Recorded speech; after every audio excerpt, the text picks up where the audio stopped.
The black blood freezing on virgin snow should have been the first warning sign.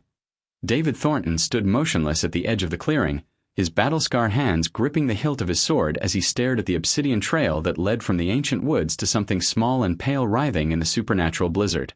The otherworldly storm shrieked around him, but all he could hear was the phantom screams of his burning village, the same screams that had driven him to these cursed northern wastes. What he found that night would unleash horrors that would make even the massacre of innocents seem like a mercy. Before we get deep into the story, please let me know in the comment where you're watching from. Hi, subscribe if you're hooked in and ready to enjoy the story. Because tomorrow, I have another beautiful story to share with you and I don't want you to miss it for anything. Now let's get into the story.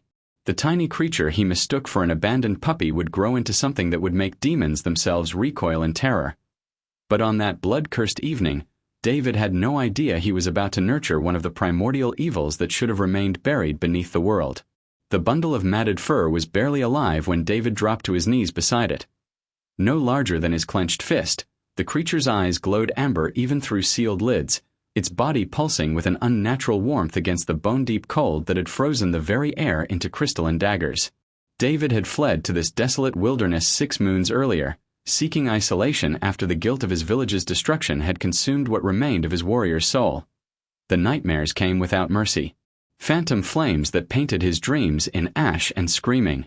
The faces of children he'd failed to save staring at him through smoke that never cleared. The creature's first breath rattled like wind through a cemetery gate. David cradled the trembling form against his chest, feeling something fundamentally wrong in the way its ribs expanded.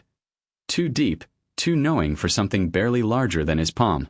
Inside his crude shelter, firelight danced across walls that seemed to lean away from the thing he'd rescued, as if the very timber recognized what he could not. For 3 days, David fed it warm goat's milk from his fingertip, watching those sealed amber eyes twitch beneath paper-thin lids. The blizzard raged beyond his door with unnatural fury, as though the storm itself was waiting for something. When the creature finally opened its eyes on the 4th dawn, David's breath caught in his throat. No puppy had ever looked at him with such ancient intelligence. "There we go, little one," David whispered, but his voice cracked on the endearment. The creature's gaze followed his movements with predatory precision, head tilting as if cataloging his weaknesses. When David offered his finger, tiny teeth, already sharp as broken glass, grazed his skin with calculated restraint. By the 2nd week, what should have remained helpless began walking with disturbing coordination.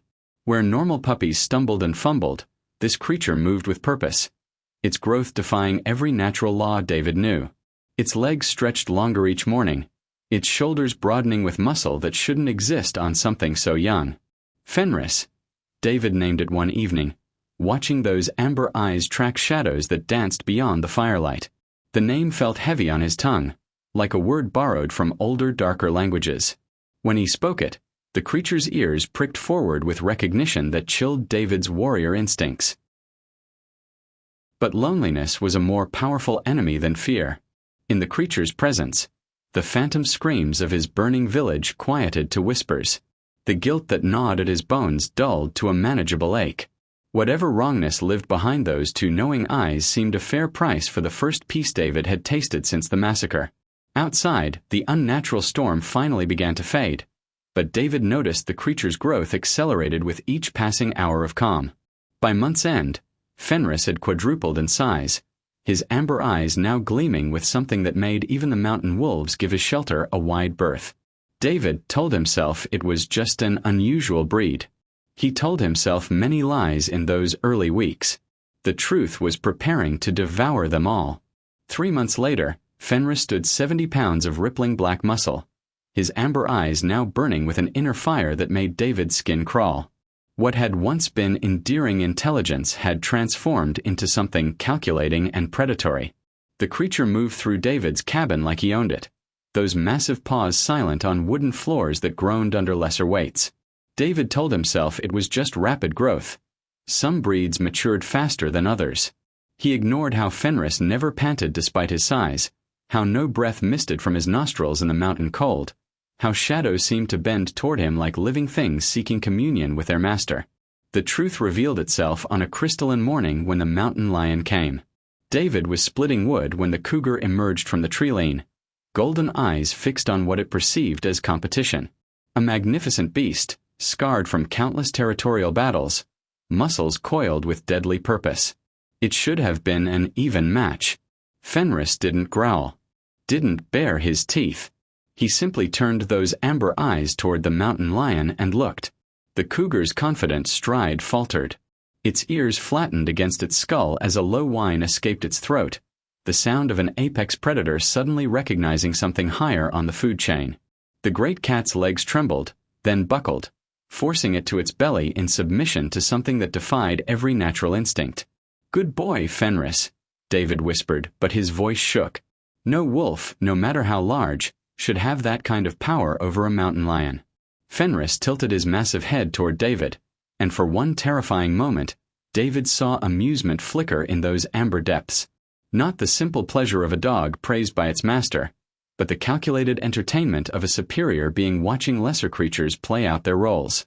The mountain lion fled, leaving gouges in the earth from its desperate claws. That night, David found the cougar's remains a mile from his cabin. Not killed, drained. The magnificent creature lay perfectly intact except for its eyes, which had been burned from their sockets, leaving only hollow sockets that wept black tears into the snow. Fenris slept peacefully by the fire, his dreams filled with sounds that made the cabin walls shudder. When David approached to check on him, those amber eyes opened, fixing him with a gaze that promised David would soon understand his place in the hierarchy. Soon, but not yet. Dr. Patricia Mills adjusted her wire-rimmed glasses for the third time in as many minutes, her weathered hands trembling slightly as she held the laboratory report. The fluorescent lights hummed overhead, casting harsh shadows across her lined face as she stared at the results that defied every scientific principle she'd built her career upon. The DNA sample had arrived 3 weeks ago, accompanied by a cryptic note and a substantial research grant that ensured her discretion. She'd run the tests twice, then a third time, each iteration yielding the same impossible conclusion. The genetic markers didn't lie, even when logic screamed otherwise. 100%, she whispered to the empty laboratory, her voice barely audible above the mechanical whir of centrifuges and analyzers. Northwestern wolf. Canis lupus occidentalis. Not 98%, like the samples she'd analyzed from documented wolf-dog hybrids. Not even 99.5%, which might suggest some distant human ancestry diluted by generations of wild breeding. 100%, pure and undiluted, as if the sample had been extracted directly from a wolf roaming the Canadian wilderness. Yet the sample had come from a human. She was certain of that much. Dr. Mills had spent 37 years studying genetics, had published papers that redefined understanding of species classification, had consulted on cases that challenged the boundaries between human and animal DNA. But this rewrote everything she thought she knew about genetic possibility. She traced her finger along the chromatin analysis, noting the perfect alignment of wolf-specific gene sequences. No human DNA markers. No cross-contamination. No laboratory error that could explain away the results. Just pure northwestern wolf genetics, somehow existing within what should have been human tissue. The implications sent a chill down her spine. If these results were accurate, and she'd verified them beyond any reasonable doubt, then everything she understood about the genetic divide between species was wrong. The sample represented something that shouldn't exist, couldn't exist according to established evolutionary biology. Dr. Mills reached for her secure phone, her finger hovering over the contact number she'd been instructed to call when the results were ready. The truth waited on the other end of that call, a truth that would shatter someone's world as completely as it had shattered her scientific certainties. She dialed the number, knowing that once she spoke the words aloud, there would be no taking them back. The howl echoed across the valley at twilight, ancient and primal, cutting through the crisp mountain air like a blade through silence. Shadow's ears twitched, then swiveled toward the sound, every muscle in his massive frame tensing as recognition flashed in his amber eyes. Jake felt the shift immediately. The way Shadow's breathing changed, the subtle straightening of his posture, the almost magnetic pull that seemed to draw him toward the tree line. They emerged from the shadows between the pines like ghosts made flesh. 7 wolves, their coats ranging from silver gray to deep charcoal, moving with the fluid coordination of a family that had hunted together for generations. The Alpha, a magnificent black female with intelligent eyes, stepped forward and released another howl. This one softer, questioning, an invitation written in the language that predated human speech. Shadow took 3 steps toward them, then stopped. His massive head turned back toward Jake, who stood frozen beside their campfire, hardly daring to breathe. For a moment that stretched into eternity, Shadow wavered between 2 worlds, the wild calling of his genetics and the inexplicable bond that tied him to the human who had raised him. The pack waited, patient as stone, while Shadow made his choice. When he finally moved, it was backward, toward Jake, settling beside him with a soft woof that seemed to say, "This is where I belong." The alpha wolf regarded them both for a long moment, her gaze moving between Shadow and Jake with what appeared to be understanding, perhaps even approval. Then she turned and led her pack back into the darkness, leaving only the memory of their presence and the lingering scent of wilderness. Jake's hands shook as he pulled out his phone, realizing he'd been recording the entire encounter. The video showed everything: Shadow's impossible size, his interaction with the wild pack, the moment of choice that defied every documentary about wolf behavior Jake had ever seen. He uploaded it without thinking, adding only the caption, "My dog Shadow meets his cousins." Within hours, the video had 10,000 views. By morning, it had crossed 1 million. Wildlife biologists, geneticists, and conspiracy theorists flooded the comment section, each offering their own explanation for what couldn't possibly exist. The questions came fast and relentless, and Jake realized that their quiet life in the mountains was about to end forever. The black SUVs arrived at dawn, their engines cutting through the morning mist like mechanical predators. Jake watched from the cabin window as 6 federal agents emerged, their body language radiating authority and purpose. Dr. Mills stepped out of the lead vehicle, her face etched with reluctant determination, a tranquilizer gun gleaming in the hands of the wildlife officer beside her. "Jake Morrison," the lead agent called out, his voice carrying across the clearing. "We need to talk about your animal." Shadow appeared beside Jake, his massive frame filling the doorway, amber eyes assessing the threat with preternatural intelligence.